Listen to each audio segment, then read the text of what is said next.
If you're a mom building a business, you know the guilt.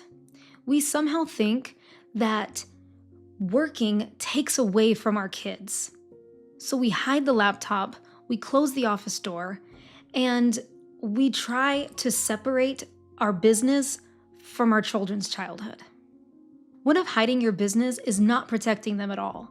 What if it's actually taking away one of the most amazing opportunities that they could ever have? I am a single mom with a chronic illness. I run a high-earning business, and I homeschool my 2 kids. And one of the best decisions I ever made was bringing my kids into my work. And the reason why goes all the way back to a moment from my childhood that changed everything. To explain this, I'm going to take you back to when I was 8 years old. My mom worked at MGA Entertainment, which was the company behind the Bratz dolls. I didn't get to go with her every day, but in the summers and over breaks, I was able to spend full days there. And I wasn't just sitting in the corner with a box of crayons, I was actually included.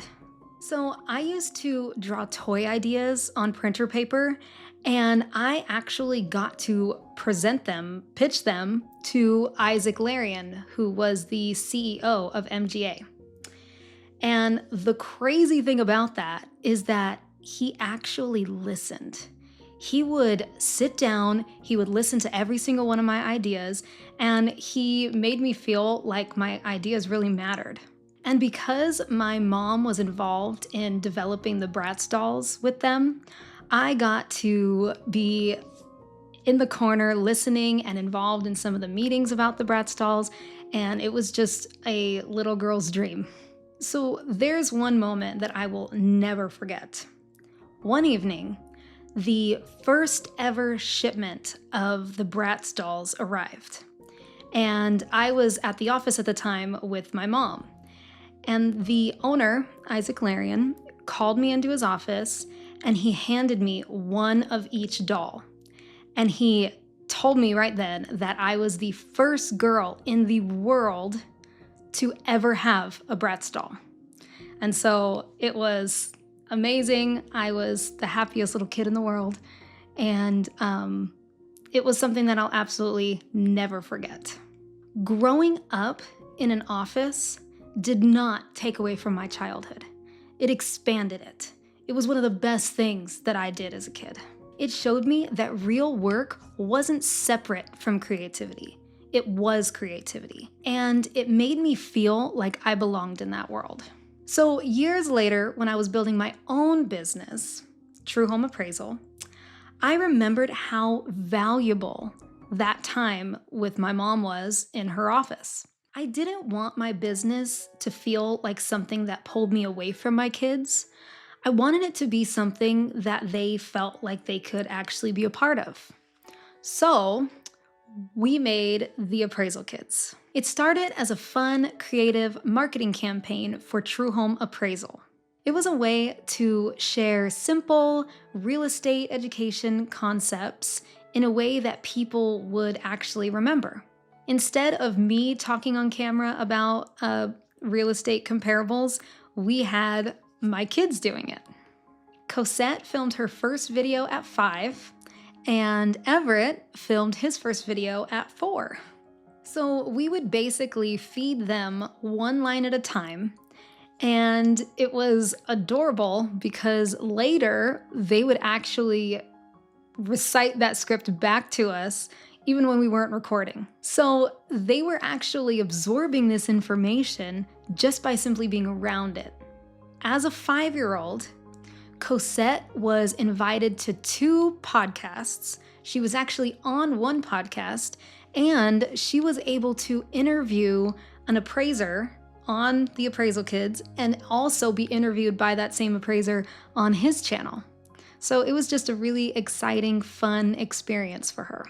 And this project had a really exciting effect on Cosette that I hadn't anticipated. After I got out of conducting a job interview, Cosette came up to me and asked me very seriously, "So, are we hiring her? Is she gonna work for us?" And not you. She didn't say, "Is she gonna work for you?" She said, "Is she gonna work for us?" So she felt ownership of True Home Appraisal because of her involvement as one of the appraisal kids. That's what happens when kids grow up around businesses. They stop seeing themselves as bystanders. They stop seeing themselves as just a kid who needs to play and sit in the corner. Cosette actually feels involved in my business in a way that makes me so happy. And here is my absolute favorite part, because this proves that bringing your kids into your business is not just trying to get them to do what you do. It's actually giving them the tools to go out and create their own world.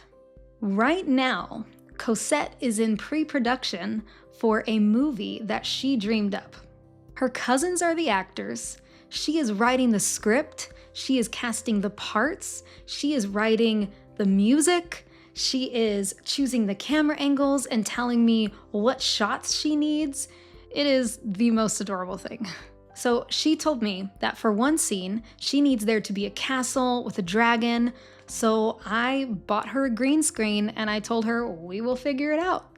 For this movie, she has said that she wants original music. So she has actually started composing her own soundtrack in GarageBand. And this is not because anyone told her to. This is just because creating things feels natural to her now. Her music teacher actually noticed the same spark in her, and they've actually started creating a little album together. They have 8 songs planned, and she's even been sketching out ideas for her album artwork. So this isn't about talent. It's about environment, exposure, and permission for them to create whatever they dream up. Kids will rise to the level of the world that they're invited into. My mom did not hide her work from me, and I don't hide mine from my kids. Your business does not take away from their childhood. It can actually shape their childhood, their confidence, their creativity, and their sense of what's possible for them in the world. But there's another side to this too. Because bringing my kids into my business also means that I have to teach them about boundaries and rest. Cosette actually has a kill switch for her work. And the day she used it, I fired my 5-year-old immediately. And honestly, it was one of the proudest leadership moments I've ever had as a mom. That story's coming next. If this resonated with you, please like this video, subscribe, and share it with another mom who needs to hear that business and motherhood do not have to compete. Thanks.